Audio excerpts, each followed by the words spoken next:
For over 2 decades, the Miami Science Museum has conducted innovative youth development programs in science and technology. Through Digital Wave, a project funded by the National Science Foundation's ITEST program, youth at the museum have been investigating climate change and its impacts on South Florida. Students have used cutting-edge technologies to communicate what they've learned about South Florida's natural environments. They've worked together to design a 3D simulation of Florida's natural water pathways.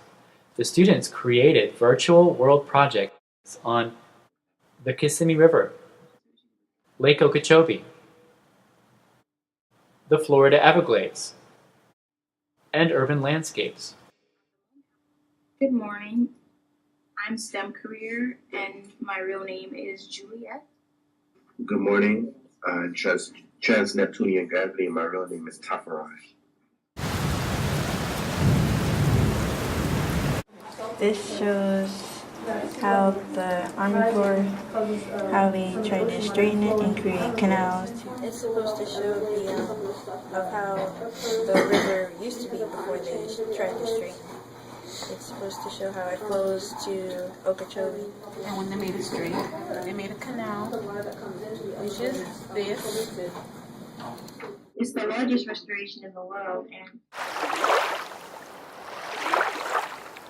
the main idea of the exhibit is the water sources that flow in and out of Lake Okeechobee and the eventual result of said water sources. This clear water would be the water flowing in from the Kissimmee River, which is one of the sources of Lake Okeechobee. So whatever's affecting the Kissimmee River is affecting us. Too much algae actually depletes the oxygen levels of the water. Citrus farms, ranching farms, and dairy farms are the most common farms that surround Lake Okeechobee and what deposits destructive chemicals.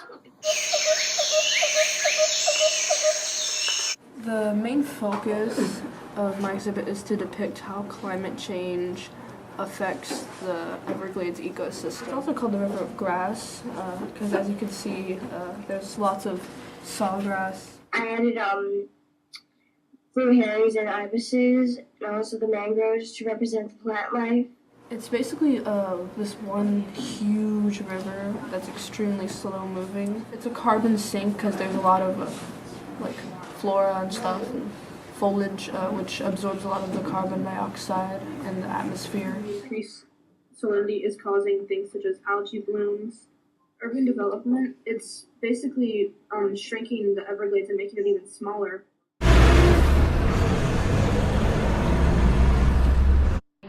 What are the top ways that the cities produce carbon dioxide? We're building homes, airplanes, factories, and so much more to show how those things that we are using can cause global warming. These are the power plants. We're going to change the color of the pipe so it will look more like a power plant, and we created power lines. Our main goal was to show how carbon dioxide being released into the atmosphere could cause global warming. One of the things I had to work on was getting the plane to take off and land in South Miami. So what I did, I made a script, and when you touch it, it starts to take off. The exhibit is to show what would happen if we continue using water like we do now. It would have like a massive effect.